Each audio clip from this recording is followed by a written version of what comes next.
Hi purple people. So it has been like so long since I've made a video, and there are so many reasons I kind of don't even know where to begin.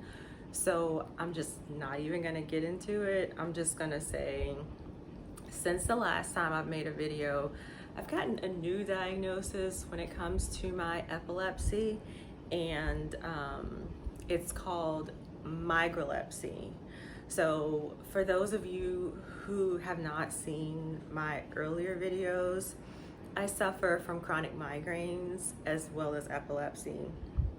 And a new neurologist has said that he is under the impression that my migraines cause my epilepsy, hence the migrelepsy. So it's not just simply I have epilepsy, it's the migraines cause me to have seizures, which hence migrelepsy.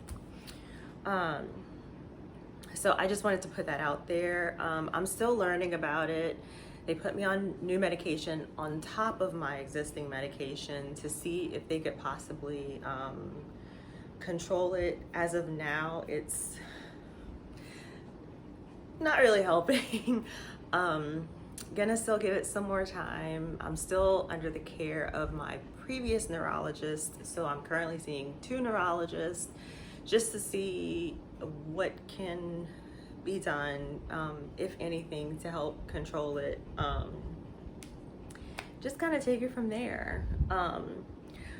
But the main point of this video today is to address some questions that I have gotten inboxed about on different social media platforms, as well as been asked in person about, and something I've been kind of, I don't say struggling with, but kind of thinking about on my own.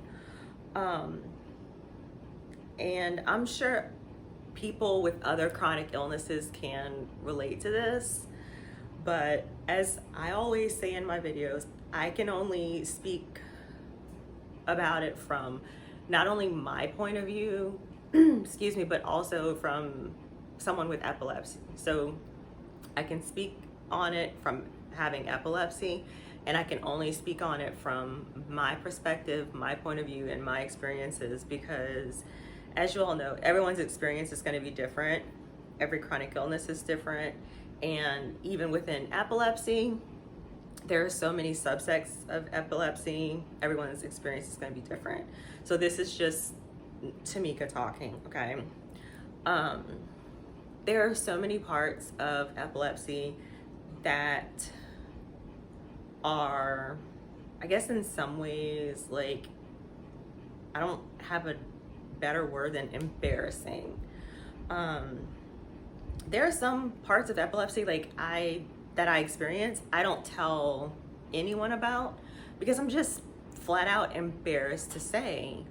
And like, unless it's my, like, and the thing about it is I'm usually like a straight up blunt person.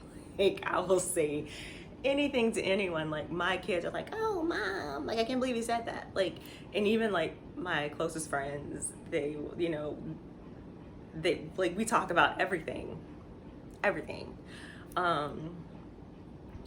And the only person like I talk about these embarrassing things with are my doctor. Like, if you're not my doctor, I'm not gonna talk about it.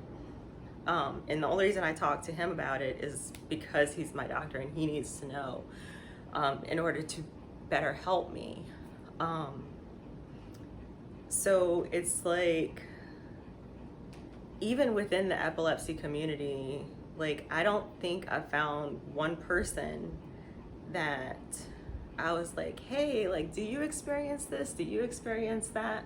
Because I feel like I feel like my epilepsy and the symptoms I have are changing over time. And it kind of gets to the point where it gets a little scarier because my symptoms are expanding, I guess, would you would call it. It's things I haven't experienced. And granted, I haven't been diagnosed for very long. Not saying I haven't had it for long. I haven't been diagnosed for very long. I got diagnosed in 2000, was it 15-ish, something like that, 14, 15. So I haven't been diagnosed for very long. And the fact that I'm still getting new symptoms, it's a little scary. And it kind of makes me want to go into a shell. And as much as I want to advocate and get the word out, and that's like my passion and what I want to do, there are just some aspects that are embarrassing. Like, I don't know another word for it. It's just embarrassing. So it would be nice to have like a safe space to just like say like, this is what I experience, and under normal circumstances this would be like so stinking embarrassing, but because I have epilepsy, it's just a part of my life. It's just what happens, and there's nothing I can do to help it. Like, this is just what happens. But yeah, it just kind of makes you feel isolated and alone sometimes. And yeah, like, I don't know how else to put it. So I know there are a few people, and I really appreciate you guys who, no matter how long it takes me to put a video out, you guys watch these videos faithfully and you message me, and you have no idea how much that means to me. Even if you don't comment below the video, you always go to my social media and inbox me, and I appreciate that so much because I love interacting with you. So I appreciate it, because not everyone wants to air their dirty laundry. It's kind of like what I'm saying right now. Like, you don't want to be completely candid. And it's like, as much as I want to be like 100% candid with everything that I deal with my epilepsy, and believe me, I am like as candid as can be, except for a few of those truly, truly, truly embarrassing things. And like I said, I think there's only, besides my doctor, there's only one person. Yeah, I think there's only one person like I've told truly embarrassing things that I deal with when it comes to my epilepsy. And this person and I share a lot. Like, we've been there for each other through a lot of ups and downs in life, and we're always there for one another, and I appreciate them so much. And we're just always going to be there for each other, because that's how we are. And yeah, so that person's always there for me. I'm always there for them. We've been through a lot of ups and downs together, and so that's probably the one person I can share like the really embarrassing stuff with. And I know they won't judge me. They'll be like, girl, please. Like,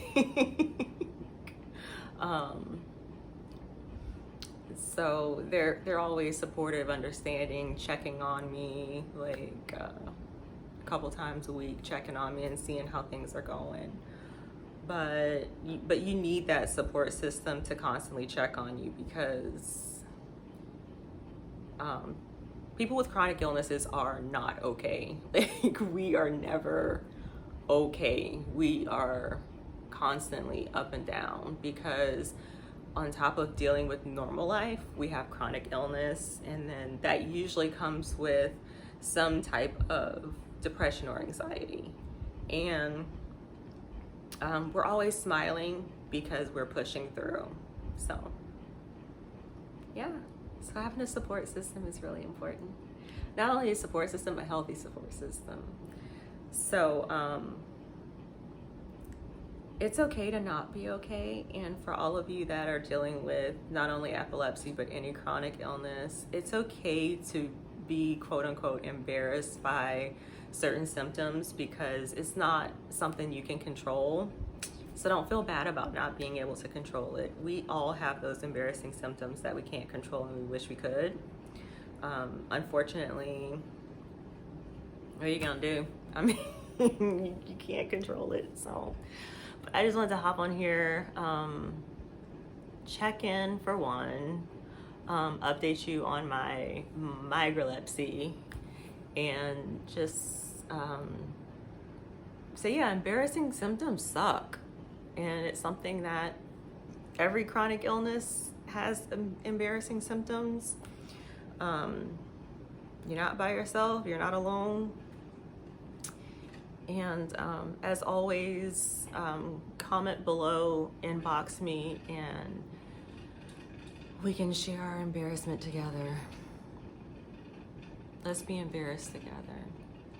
So I hope you guys have a wonderful day, a wonderful week, a wonderful month. Stay out of the heat, stay out of the Saharan dust, and have a great day. Bye.